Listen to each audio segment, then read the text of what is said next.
Hello నమస్తే, welcome to our channel. నేను మీ అనిల్. చిన్నారి జాహ్నవి కాకినాడ జిల్లా తుని మండలం సిహెచ్ ఆగ్రహానికి చెందిన పామాయిల్ తోటలో కాపలాగా ఉండేటువంటి గణేష్ భవానీ దంపతుల కుమార్తె 2 సంవత్సరాల ఈ చిన్నారి జాహ్నవి. ఈ జాహ్నవి అంశం ఏదైతుందో ప్రస్తుతం దేశవ్యాప్తంగా చర్చకు దారితీసింది. మొన్నటి వరకు కూడా కేవలం 2 తెలుగు రాష్ట్రాల ప్రజలకే ఈ పాప వార్త తెలిసుండేది. అయితే పాప తప్పిపోయి నేటికి 33 రోజులు కావస్తూ ఉంది. అంటే నెల పైన 3 రోజులు కావస్తూ ఉంది. అయినా ఇప్పటికీ పాప ఆచూకీ లభించకపోవడంతో ఒక్కసారిగా దేశవ్యాప్తంగా ఈ పాప అంశం చర్చకు వచ్చిందని చెప్పుకోవాలి. ఏంటి, ఒక పాప తప్పిపోతే ఇన్ని రోజులైనా ఇంకా దొరకలేదా? మరి ఇంతకీ పాప ఏమైనట్టు? పోలీసులు అయితే ప్రస్తుతానికి చాలా ఒక డౌన్ అయిపోయారు. రిక్వెస్ట్ చేస్తూ ఉన్నారు, ఆల్మోస్ట్ ఇక బదిలాడుతూ ఉన్నారు. పాప దొరికితే మాకు ఇచ్చేయండి దయచేసి ప్లీజ్. మీ మీద కేసు కూడా పెట్టాం. పాపను మీరు ఇన్ని రోజులు మీ దగ్గర పెట్టుకున్నట్టుగా, పాపను ఎత్తుకపోయినట్టుగా, పాపను కిడ్నాప్ చేసినట్టుగా మీ పేరు కూడా కనీసం బయట చెప్పాం. అసలు మీ మీద కేసు కూడా ఏం పెట్టాం. దయచేసి పాప మంచిగా ఉండడమే మన అందరికి కావాలి. మీరు మా దగ్గరికి రావడం మీకు భయం అనిపిస్తే ఎప్పుడు డైరెక్ట్ పాప ఒక దగ్గర పెట్టి మాకు ఇన్ఫర్మేషన్ ఇరి, మేము అక్కడ వెళ్ళి పాపని తీసుకొచ్చుకుంటాం. అంతేగాని మేము మీ మీద కేసు పెట్టాం. మీ పేరు కూడా కనీసం సమాజానికి, సొసైటీకి తెలియకుండా దీన్ని కప్పిపెట్టిస్తామని చెప్పేసి పోలీసులు ఆల్మోస్ట్ రిక్వెస్ట్ చేస్తూ ఉన్నారు, బదులాడుతూ ఉన్నారు. వాళ్ళు చేసేటువంటి ప్రయత్నాలు అన్నీ చేసేసారు. ఎన్ని రకాలుగా ప్రయత్నాలు చేయాలో అన్ని రకాలుగా ప్రయత్నాలు చేసేసారు. ఎన్నో టీములు పనిచేసినాయి పాప చిన్నారి విషయంలో. అయినా జాహ్నవి ఎక్కడున్నావు తల్లి అనేటువంటి ఇంకో క్వశ్చన్ మార్కే ఉంది ఇప్పటికి కూడా. మరి ఇంతకు ఏమైనట్టు పాప? మరి ఇంతకు ఏమైనట్టు?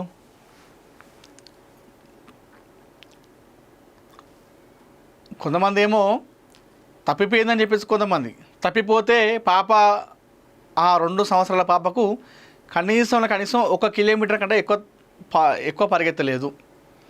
తప్పిపోతే ఇన్ని రోజులకు ఖచ్చితంగా పాప దొరికేది. ఎందుకంటే అక్కడ చుట్టుపక్కల కొండ ప్రాంతం అది మొత్తం కూడా జల్లెడబట్టిరు. పోలీస్ టీము, అగ్నిమాపక టీము, అటవీ శాఖ, ఎన్డీఆర్ఎఫ్, ఎస్డీఆర్ఎఫ్, హనుమాన్ టీం, ఇంకా కొంతమంది స్థానికులు స్వచ్ఛందంగా వచ్చి పాల్గొని అక్కడ పాప కోసం వెతికిరు.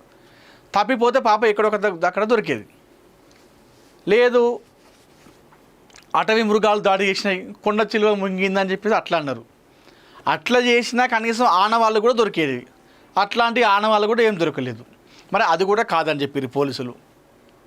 అది కూడా ఏమన్నారంటే ఇక్కడ అటవీ మృగాలు అంటే ఒక మనిషి పైన దాడి చేసేటువంటి జంతువులు ఈ పరిసర ప్రాంతాల్లో ఏవి లేవని చెప్పేసి పోలీసులే అధికారికంగా స్టేట్మెంట్ ఇచ్చేసారు.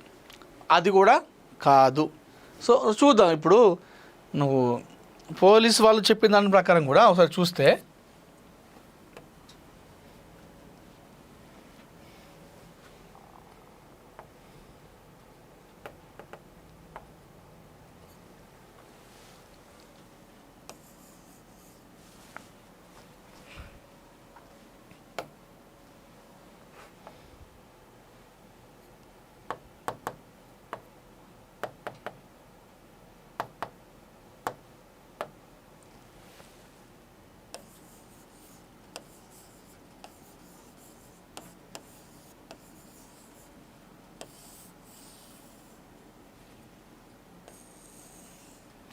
జాహ్నవిలో పోలీసు వాళ్ళు చెప్తుంది మనం చూసుకుంటే, ఒకటి పాప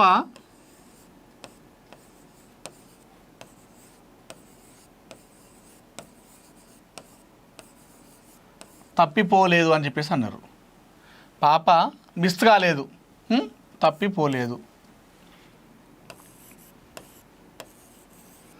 2 చూసుకుంటే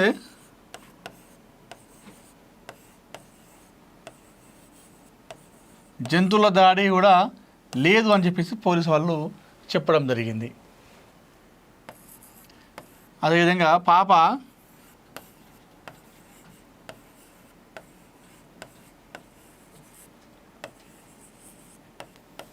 పామాయిల్ తోట ప్రాంతంలో లేదు.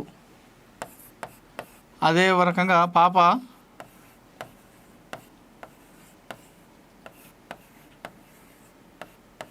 కొండ ప్రాంతంలో లేదు. ఇవన్నీ పోలీస్ వాళ్ళు కూడా చెప్పడం జరిగింది. అదేవిధంగా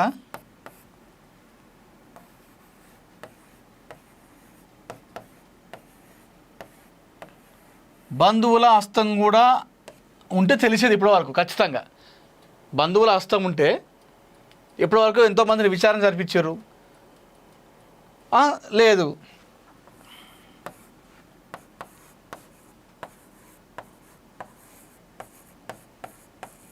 స్థానికుల హస్తం కూడా ఉండే అవకాశం లేదు. ఎందుకంటే స్థానికులు ఎవరు చేసినా కూడా ఇప్పటికీ ఆ ఊర్లో విచారించే ఉంటారు. ఖచ్చితంగా ఆ ఫోన్ ట్రేస్ చేస్తే ఆధారంగా దొరికే ఉంటారు. ఇవన్నీ కూడా లేవని చెప్పేసి చెప్తా ఉన్నారు. ఎవరో ఫోన్ లేని వాళ్ళ దగ్గరనే పాప ఉందని చెప్పి చెప్తా ఉన్నారు. మరీ ముఖ్యంగా పోలీసులు చెప్తుంది ఏంటంటే, అయితే ఒకటి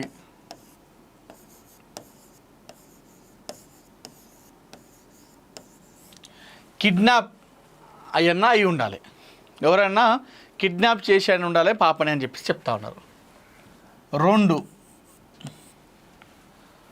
ఈ రెండో దాంట్లో ఏముందంటే ఇప్పుడు కిడ్నాప్ అయితే ఇంకొకటి ఫోన్ లేని వాళ్ళ దగ్గర. ఇంకోటి చూసుకుంటే సంచార జాతులు అనుకోండి, పరాధన్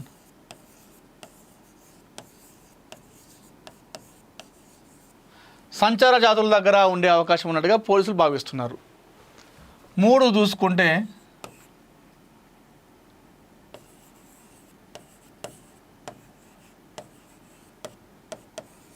భిక్షాటన చేసే వాళ్ళ దగ్గర అయినా పాప ఉండాలి అని చెప్పేసి వ్యక్తం అనుకుంటా ఉన్నారు.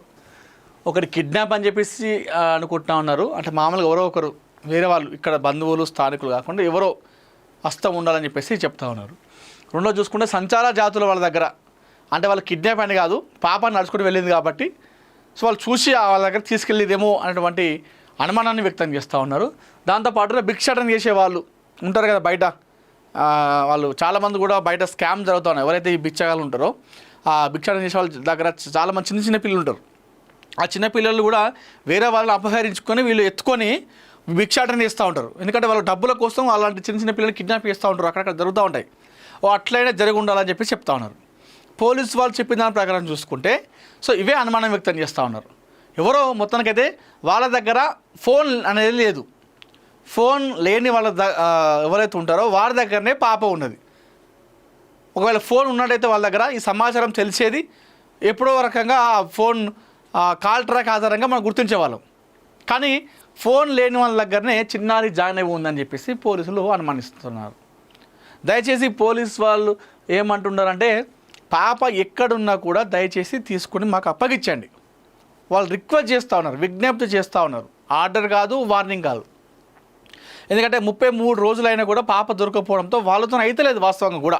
అంటే వాళ్ళు పని చేయలేదు అని చెప్పేసి మనం అనట్లేదు, పని చేసిర్రు, చాలా కష్టపడ్డారు, అహర్నిశలు కష్టపడ్డారు, నిద్ర లేని రాత్రులు గడిపారు. కానీ అయినా వాళ్ళకు ఇంత టెక్నాలజీలో కూడా పాప జాహ్నవి జాడ దొరకట్లేదు. సో వాళ్ళు ప్రెస్ మీట్ పెట్టి రిక్వెస్ట్ చేస్తూ ఉన్నారు, దయచేసి పాప ఎక్కడ ఉంటే మాకు అప్పగించండి. మీ పేరు సొసైటీకి తెలియనీయం, మీ పేరును కప్పిపుచ్చుతాం, పలానా వ్యక్తులే పాపను కిడ్నాప్ చేసినట్టుగా అన్నట్టుగా మీ పేరును బయటకు చెప్పాము, మీ మీద ఎలాంటి కేసు కూడా పెట్టాము, మాకు పాపను అప్పగించండి. కొంతమంది ఏంటంటే, అయ్యో ఇన్ని రోజులు పాప మా దగ్గర ఉన్నది, ఇప్పుడు చాలామందికి తెలిసింది కదా, మరి ఇన్ని రోజులు పాపను ఇవ్వలేం కదా, పాపలను ఇన్ని రోజులు కూడా మా దగ్గర పెట్టుకున్నాం, ఇవ్వలేకపోతే ఇప్పుడు చెప్తే మా మీద ఏమంటారో, మా మీద కేసు పెడతారో అనే భయం ఉంటే కూడా ఆ భయం పక్కన పెట్టండి.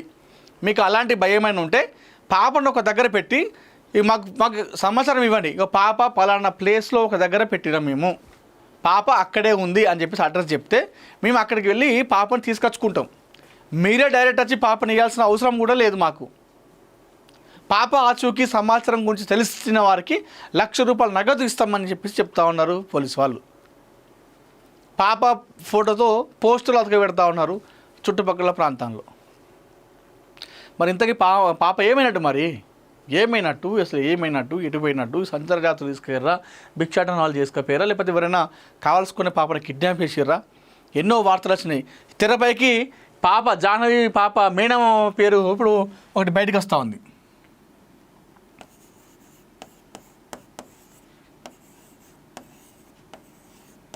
మేనమామ కోటేశ్వరరావు అది పేరు ఉంది. మనోడు ఏం చేసిండు, చిన్నారి జాహ్నవి పాప మేనమామ. అయితే మొన్న అతను స్వేచ్ఛ అగ్రహారంలో ఇట్లా పోతుంటే ఆయనకు ఒక కారు గట్టి గుద్దింది. పోతుంటే కారు వచ్చి గుద్దింది. అయితే ఆ గుద్దిన తర్వాత మనోడు ఏం చేసిండు, చిన్నారి జాహ్నవి మేనమామ ఇది ఖచ్చితంగా కావాల్సుకొని ఇది వాంటెడ్లీ కానీ నన్ను యాక్సిడెంట్ చేసారు, నన్ను చంపాలనే చూసారు. సో ఇదంతా కూడా మా కోడల్ని చిన్నారి జాహ్నవిని ఎప్పుడైతే తను కనిపించకుండా పోయిందో అప్పుడు ఒక సీసీటీవీ ఫుటేజ్లో ఒక కియా కారు కనిపించింది. ఆ కియా కారును ఇప్పుడు నన్ను యాక్సిడెంట్ చేసినటువంటి కారు రెండు కూడా ఒకటే కారు. అంటే పాపను ఎవరో కావాల్సుకునే కిడ్నాప్ చేసిరు, అదే కారు ఇప్పుడు నన్ను చంపడానికి ప్రయత్నం చేసింది అని చెప్పేసి మనోడు ఏం చేసిండు, చిన్నారి జాహ్నవి మేనమామ మీడియా వాళ్ళకు సమాచారం ఇచ్చిండు. మీడియాకు సమాచారం ఇవ్వడంతో మీడియాలో రకరకాల వార్తలు వచ్చినాయి. ఆ కియా కారు అనుమానం ఏదైతే ఆ కియా కారులో ఉన్న అనుమానం అదే కారు గుద్దింది కాబట్టి ఆ కారు సీసీటీవీలో కనిపించింది కాబట్టి 2-3 రోజులు ఆ కారు అక్కడ కనిపించింది కాబట్టి ఇదే కారే సంబంధించిన వ్యక్తులే ఆ కారులో పాప కిడ్నాప్ చేసి ఇప్పుడు తన మేనమామను కూడా చంపే ప్రయత్నం చేసిరని చెప్పేసి అన్ని రకాలుగా వార్తలు రావడం జరిగింది. అయితే పోలీసు వాళ్ళు దీనిపైన విచారణ చేపట్టి వాళ్ళని ప్రశ్నిస్తే అక్కడ ఏదైతే పాపను అపహరించినప్పుడు సీసీటీవీలో ఉన్నటువంటి కియా కారు ఏదైతుందో ఆ కియా కారును ఈ మేనమామను డ్యాష్ ఇచ్చినటువంటి కియా కారు ఒకటి కాదు అని చెప్పేసి తేల్చేసిరు. అది ఉద్దేశపూర్వకంగా చేసిన యాక్సిడెంట్ కాదు, అది ప్రమాదవశాత్తు యాక్సిడెంట్ అని చెప్పేసి పోలీసు వాళ్ళు చెప్పడం జరిగింది. దీనిపైన వాళ్ళ మేనమామ కూడా మాట్లాడి సారీ ఇది నేను ఏదో గాబరగా చెప్పేసిన, ఇది వాంటెడ్గా చేసింది కాదు, ప్రమాదవశాత్తు నాకు యాక్సిడెంట్ అయిందే, నేను తప్పుగా మాట్లాడినా అని చెప్పేసి ఈ మేనమామ కూడా ఒప్పేసుకున్నాడు. అది వాస్తవంగా ఒక్కసారిగా ఇది వాళ్ళ మేనమామ ఈ సమాచారం బయటికి చెప్పడంతో మళ్ళొకసారి ఆశలు చిగురించినాయి. అది నిజమే కావచ్చు అని చెప్పేసి పోలీసు వాళ్ళు కూడా అనుకున్నారు. ఇక జనాలు అయితే ఓకే కేసు దగ్గరికి వచ్చినట్టు ఇక పాప దొరికినట్టు అని చెప్పేసి అనుకున్నారు. ఈ కియా కారు నన్ను గుద్దిన తర్వాత అదే అనుకున్నారు మొత్తం. ఇక ఓకే ఇక ఖచ్చితంగా కావాల్సుకునే గుద్దిండు, ఆ సీసీటీవీలో ఉంది కూడా ఇదే కియా కారు, ఇప్పుడు నన్నే చంప ప్రయత్నం చేసిరంటే ఖచ్చితంగా ఆ కారుకు సంబంధించినటువంటి వ్యక్తులే పాపని కిడ్నాప్ ఇచ్చారని చెప్పేసి మనోడు అనుకున్నాడు. మీడియాకి సమాచారం ఇచ్చిండు, అంత ఆగమాగమైంది. పోలీసులు అంతా కూడా ట్రాష్ ఫేక్ అని చెప్పేసి చెప్పేసారు. మరి ఇంతకీ మరి ఏమైనట్టు పాప ఏమైనట్టు? సంచార జాతుల దగ్గర ఉన్నా కూడా ఇప్పటికీ ఎవరో ఒకరు ఇన్ఫర్మేషన్ ఇచ్చేవాళ్ళు కదా. ఎవరైతే ఫోన్ లేని వాళ్ళ దగ్గర ఉన్నట్టయితే పాప ఇన్ని రోజుల పాపను ఎవరైనా చూస్తే గుర్తుపడతారు. అట్లా మైండ్లోకి ఎక్కిపోయింది పాప 2 తెలుగు రాష్ట్రాల్లో. మన ఆ పాపను చూడగానే ఎవరైనా సరే గుర్తుపెట్టాలి. ఎప్పుడో ఒకసారి బయట తిరగకపోతురా, ఆ ఇంటి పక్కన వాళ్ళు కూడా చూస్తారు కదా ఎవరో ఒకరన్నా పాపని. మరి అట్లయినా మనకు కనిపించాలి కదా. సో మొత్తానికైతే ఆంధ్రప్రదేశ్ పోలీసులకు చిన్నారి జాహ్నవి కేసు ఒక సవాల్గా ఒక ఛాలెంజ్గా మారిందని చెప్పుకోవాలి. మరి ఇప్పుడు దీనికి ముగింపు కార్డు శుభం కార్డు ఎప్పుడు పడుతుందో కానీ పాప కోసం ఇప్పటికీ చాలామంది ఎదురు చూస్తూ ఉన్నారు క్షేమంగా రావాలని చెప్పేసి. వాళ్ళ అమ్మ నాన్న ఇద్దరు కూడా హాస్పిటల్ పాలయ్యారు. పాప మీద రంది పెట్టుకొని బెంగ పెట్టుకొని మొన్న డిశ్చార్జ్ అయ్యి వాళ్ళ అమ్మ వచ్చింది. మొన్న 4 రోజులు అయింది కదా, 6వ తారీఖున తప్పిపోయింది కదా. ఆ 6వ తారీఖు నాడు వాళ్ళ అమ్మ మస్తు ఏడ్చింది పాప ఇంటి బయట కూర్చొని. ఇక నా బిడ్డ దొరకదు కావచ్చు అని చెప్పేసి మస్తు ఏడ్చింది. ఇక నెల అవుతుంది నా బిడ్డ ఎక్కడుందో తిన్నదో ఏడున్నదో అని చెప్పేసి మస్తు ఏడిస్తే ఆ స్థానికులు బంధువులు వచ్చి ఆవిడను ఓదార్చే ప్రయత్నం చేశారు. చూద్దాం మరి ఈ కేసు ఎలా మలుపులు తిరుగుతుంది, ఇంకెన్ని ట్విస్టులు జరుగుతాయి, ఇంకెంతో దూరం పోతుందో మనం చూద్దాం. సరే ఏది ఏమైనప్పుడు కూడా చిన్నారి జాహ్నవి క్షేమంగా సురక్షితంగా రావాలని చెప్పేసి, ఇంటికి క్షేమంగా రావాలి, తన అమ్మ ఒడిలో కూర్చొని ఆడుకోవాలి, తన నాన్న బండి మీద కూర్చొని ఊరంతా చక్కర్లు కొట్టాలని చెప్పేసి మనస్ఫూర్తిగా మేము మనందరం ముక్త కంఠంతో కోరుకుందాం.